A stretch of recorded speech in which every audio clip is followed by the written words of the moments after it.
Good morning, everybody. It's a pleasure to be here. Thank you to Dario and the organizing team for inviting me. As mentioned, my name is Shwen Gwee. I am the head of open innovation for the Novartis Biome, which is our digital innovation lab, which we launched last year in October. What I hope to do in the next 15 to 20 minutes is really give you some insights into why I think Healthbots are the answer to healthcare and pharma engagement. And just to give you a bit of context, I spent about 15 years in this industry. The first 12 years were in digital marketing and comms, really in brand teams, centers of excellence, really doing digital. And then 3 years I moved over to clinical to do digital for clinical trial recruitment and retention. And then more recently, I joined Novartis about a year ago as part of the innovation team. And what that means is I just like to solve problems in a creative new way. Before we get started, what I'd like to do is obviously give you my standard pharma slide, but to call attention, opinions of my own, not my company. And then I'm also an advisor to a company called Conversation Health, which I will use some of their slides in here as well. Before we get started, let's start with a question. When do you think health bots were invented? And by the way, I use health bots interchangeably with chatbots or voice bots.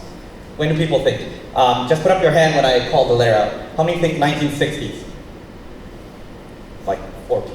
80s, 2000s, 2010s.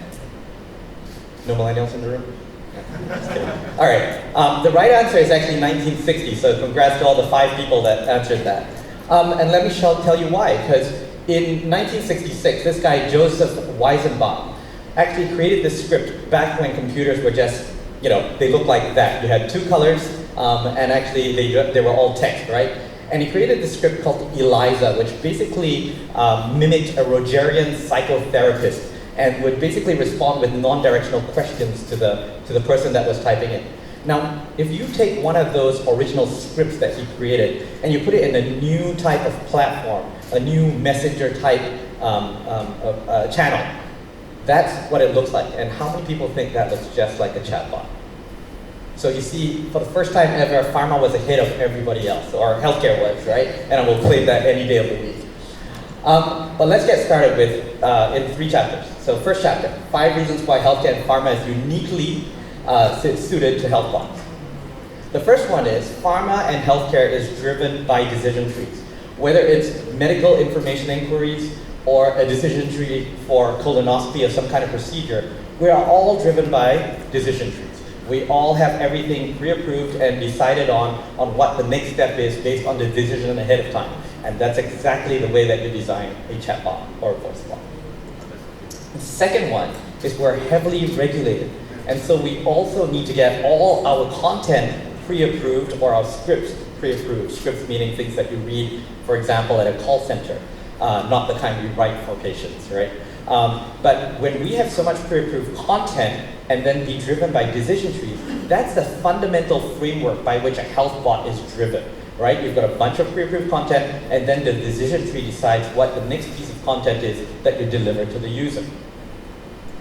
The third reason is because experienced doctors rely on pattern recognition. Everybody know this guy, Dr. House? Remember him? Remember at 58 minutes of the TV program, you're like, this guy's gonna die, this guy's gonna die. And then at the last 2 minutes, like, I know why he's dying, right? And then he solves it. Why? Because he has this pattern recognition, this smart way of thinking.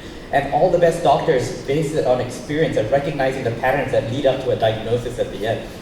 And unlike humans, where our memory and our attention tends to get worse over time as we get older, our memory starts to fade, and we can only fit so much in our brain at one time. Actually, with health bots and with digital technologies, they get smarter over time with more data that they get with machine learning. You can apply it in a much more personalized way and to recognize patterns faster, to the point of what you said earlier, Chris. The fourth reason is because we are overstretched in this entire healthcare system and physicians are burning out, right? Look at how long it takes for anybody to make an appointment to see a doctor in the different countries. Look at the amount of time that doctors spend on different activities other than actually treating a patient. And worst of all, doctors are burning out, and the number of them that are saying that they are either depressed or burnt out is up to what? 60, 70% of doctors say that nowadays. So anything we can do to actually relieve our healthcare system of tasks that can be treated or taken care of by a bot and only get care to the people that really need it most is going to be very much a part of what we need to do for the future to make all this stuff get much more efficient and help relieve this burden, right? Then finally, the fifth reason is even our humans sound like bots these days. How many of you have called your call center and listened to how they read their script and answer questions? Anybody? Well, if you haven't, let me show you an experience that I can give you firsthand. So this was actually done like a secret shopper where you secretly call up and pretend to be a user for a clinical trial by a pharma company. I will not mention who. And basically, this is the number they advertise on all their clinical trials on clinicaltrials.gov. So let me listen to this. You go. Thank you for calling Pharmaceutical Corporation. If you are a medical professional, press 1. If you are a consumer, press 2. Please listen carefully as our menu has recently changed. If you are calling to request product information, to report an adverse event, or for questions on product quality, press 1. If you would like to enroll in our patient assistance program, press 2. To listen to these options again, please press the pound key. So assuming you get a human. Thanks for calling patient assistance. May I have your name, please? Kane, are you a patient? I was just calling because I saw a clinical trial on your website. I wanted a bit more information on how to, if I had a family member who wanted to get involved. With getting assistance from us? No, it's just to sign up to the study or to get more information. Can you give me one moment? Remember, this is the number that you call for every clinical trial. It's on clinicaltrials.gov. Are you there? Hi, yes. Okay. And you said what is the website you say? The website is clinicaltrials.gov, and it just gives information about a study that you've got open. And I was just wondering how you sign up to the study. How do we? Okay, so it's a clinical trial. You said you wanted to know how to sign up for the study. Yeah, for the trial.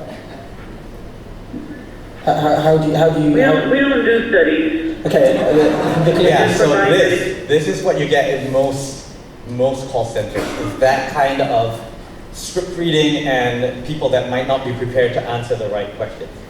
Now imagine doing that with a bot and how much more efficient that would be when all the answers are actually approved and it depends on the questions being asked. It's going to be the most compliant response system you ever have, right? So the other thing I would say is thanks to my friends at Havas Links Phase who actually produced that movie or script for me, but a little embarrassing for our industry as a whole, I think. So the second chapter of why Healthbots are going to be the answer to healthcare engagement, I'm also going to talk about customer behavior having changed. I think we're in our third era of how consumers engage with digital, right? We started with the web, a very unidirectional medium. And then we went to the era of the app. And the app was what everybody wanted. I want this app, that app, you know. And now we're actually in an era where people are not just about downloading apps and using them when they need it, but they're messaging, it's conversational. They're using voice as well. When you think about Alexa and Google Home, we're in an era where people are engaging in a different ways about conversations. And if you look at this study here that was done by Salesforce and a bunch of other companies called the State of Chatbots that was done in 2018, they asked people what were the hardest things about what the frustrations you've experienced in the last month when you're using the web or any digital technologies to engage with a company. And then first thing is sites are hard to navigate, can't get answers to quick, simple questions, basic details about a business are hard to find. So you can see there's a lot of challenges that they face right now with the current technologies. And so then they asked the question, okay, how about if you had chatbots that really worked well, and then compare that with apps that you would download and use? What are the things you think it would solve well? And if you can see, the green line is actually chatbots, and the blue line is apps. Quick answers to simple questions. Getting 24-hour service, so on demand, whenever you want. Convenience, quick answers to complex questions, and then ease of communication are some of the top answers. And to validate this, there's another study that was done by HubSpot, where it really asked the question, first of all, does it matter whether it's a simple request or a complex request? And you can see that simpler requests are certainly the kinds of things that people are looking online for that they think bots can really play a big part. And then here on the right, this graph shows that a lot of people, or at least 40% of people, think that it doesn't matter whether I get it from a human or a bot, as long as they're correct and I get the right answer.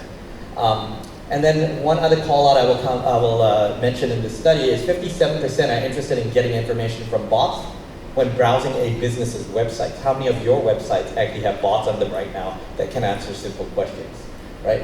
And then as if it isn't enough that these guys said 40% don't matter, and this is a broad consumer survey. This is provided by DRG or Manhattan Research, and this was looking at healthcare consumers alone. And funny enough, they came up with the same number a year before that said, I don't care if customer service comes from a human or technology, as long as I get my questions answered correctly, right? And then finally, another study that I looked at, which was Health Excel's virtual health assistants, another name for chatbots or voice bots, that talks about consumer trust and how a lot of consumers actually do trust bots. So it's not a matter of getting over the trust factor. People trust bots as long as it works well. And also even HCPs, in a very small sample size of 11, when they asked, 100% felt comfortable recommending a virtual health assistant to their patients. Their only concern about it was tech maturity. That was the biggest barrier to entry. And certainly even physicians are looking at bots and engaging with bots. And when you ask them what is it that they want from a bot personally, these are the type of things that they think a bot can deliver to them. Product dosing, contraindications, product efficacy and safety, and product enrollment information. So you can see there's a lot of acceptance and a lot of cases where bots can be applied to, and the trust is already there. And so what health bots are going to change in the future is that brands can now have conversations with their target audience that are personalized to their journey, bite-sized, continuous and synchronous, push and pull, free of stigma and judgment. And that's really important because there's a whole segment of people that probably don't want to be judged and are afraid to call somebody because of that. So talking to a non-human is almost easier for them. Think about teenagers. Do they talk more on the phone to people, or do they text everybody, right? They're all using text as well, right? And then leveraging the power of visuals. So with text, you can actually leverage visuals as well. And then with voice, you can engage other parts of the system. For example, with voice, you can say, send me something by email, and it can also automatically do that. But don't just take it from me, take it from this guy, Bill Gates, who basically ubiquitized, if there's such a word, technology for consumers, right? And this is a 2019 MIT Technology Review interview that he did. He talks about the top 10 breakthrough technologies, and 5 of them were related to healthcare. And number 5 is voice-enabled AI assistants in healthcare, basically health bots. And certainly, Microsoft has doubled down on this and has built a whole framework called Healthbot. And they leverage that in a way to power their clients to be able to do HIPAA-compliant engagements through this platform, and it's based on the Azure framework. And finally, Gartner, the guys that have the Magic Quadrant and the hype cycle, in 2011 they said by 2020 customers will manage 85% of their relationship with the enterprise without interacting with a human. And then more recently in 2018, they said 25% of customer service operations will use virtual customer assistants. And then more recently, just a few months ago, they said 70% of organizations will integrate AI to assist employees' productivity by 2021. And I think we're already starting to see a lot of this happen right now. But if you're going to start thinking about a bot, don't just treat it like an app, which is we need one for this and one for that. You really want to think about strategy. And these are from my friends at Conversation Health, which I advise, which kind of plot the different things you need to think about when you're building a health bot, and they call it the health bot canvas. And so, go through all the different things and always start with 2 important things. One is start with the problem that you're trying to solve using this bot. And number 2, who is the user that you really want to address this for? So finally, chapter 3, what I'd like to do is just show you some examples of health bots in our industry right now. Now you can divide them into several different categories. The biggest categories would probably be chatbot versus voice bot, but those are getting integrated. And then you've got clinical and non-clinical, and then various categories under that. And as you can see, it's really getting quite crowded as a market space. One example here is symptom checkers or diagnosis triage app bots. And examples of that are Buoy Health and Babylon Health. You might have heard Babylon's working with the NHS to really apply this to patients in the UK. You've also got cognitive behavioral therapy bots. Now I've got a video, but because of time, I'm not going to show it. But basically what it does is uses cognitive behavioral therapy in a bot format, just like what you saw earlier with Eliza, to really help talk to a patient, engage a patient, and really help them engage in a way that's going to help them with their depression, and it's done clinical studies to show that it's actually effective. You've also got things like virtual nurses and health coaches, and I'm going to play this, Igor, if you don't mind. If you can play this video, I'll show you how it can engage with a patient. She can check in with the patient every single morning, more than once a day if that's needed. She can ask the patients how they're doing. She can collect really important information such as their weight or their blood pressure, glucose levels, ask them relevant questions to whatever condition they might have. And all this information can be funneled back to the clinician seamlessly so that the clinician can just be alerted to which patients are actually possibly having an issue that day. Your weight is 190.9 pounds. You did not gain any weight. That's good. Now let's take your blood pressure. Please make sure the cuff is on by pressing the orange button on the side of the Because cuff. we have this avatar that talks to you and you can talk back to, it makes people way more engaged because patients have told me it's comforting to have her. It's like someone's holding my hand and... All right. So I'm going to stop there, but you can get a sense for that as a patient adherence tool as well as for clinical trials, give them instructions so they can do it from home for remote trials, right? You've also got apps like Bright Health, which are basically patient retention tools. They've actually taken the entire clinical protocol and put it into a bot so that patients at any time in the trial can ask a question and get those answers. Then you've got things like these new ways of using bots, like integrated into a banner ad. So right from the banner ad, you can start asking questions, and the answers are already built into that banner ad bot. You've also got on-demand medical information support for your brand.com if you're in the US, for healthcare professional websites, right, where they can actually engage directly from your websites. Again, you saw the study earlier that said people want to engage with brands on their website. And then you've got the virtual e-detailer, which is basically for your no-see or low-see healthcare professionals to be able to give them a similar detail, but on demand whenever they want it. It even flips to the right slide and talks about it in the bot, and then it can send them the right info because it's connected to the databases. And then where is this going in the future? We're going from bots that look like a standard chat platform to what we're calling now digital humans. And you'll see an example here of how a digital human can work. Welcome back to your online medical consult. My name is April. What can I help you with today? Hi April, my 47-year-old female patient's HbA1c is 1.5% above target. I'm considering a second concurrent antihypoglycemic agent along with metformin. Would an SGLT2 inhibitor be effective? Compared with placebo, SGLT2 inhibitors reduce HbA1c So it's not quite perfect yet, but you can see we're getting to a place where these avatars are not just static cartoon characters. They're looking more human, they've got expression, they've got emotion, they can respond based on a bot engine. And if you do your bot engine right, your bot platform, it can go across all the different channels and leverage the same databases and insights based on what it's collecting from the user, right? Then finally, if you really want to know the future, you saw the digital human with a little bit of expression that doesn't sound very human, but it's getting there. If you want to know how human it can get, I'm going to leave you with a video at probably from 2 years ago at the Google I/O conference, where they showed how bots could be used like real people. So what you're going to hear is the Google Assistant actually calling a real salon to schedule the appointment for you. Let's listen.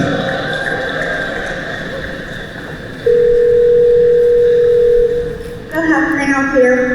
Hi, I'm calling to book a women's haircut for a client. I'm looking for something on May 3rd. Sure, give me 1 second. Sure, what time are you looking for around? At 12 p.m. We do not have a 12 p.m. available. The closest we have to that is a 1:15. Do you have anything between 10 a.m. and 12 p.m.? Depending on what service she would like, what service is she looking for? Just a woman's haircut for now? Okay, we have at 10 o'clock. 10 a.m. is fine. Okay, what's her first name? The first name is Lisa? Okay, perfect. So I will see Lisa at 10 o'clock on May 3rd. Okay, great. Thanks, great. Have a great day. Bye. So you can see the future is real, and it's really happening. And so with that, I hope you agree with me that Healthbots are the future of healthcare and pharma engagement, and you're ready to embrace the bots. Thank you.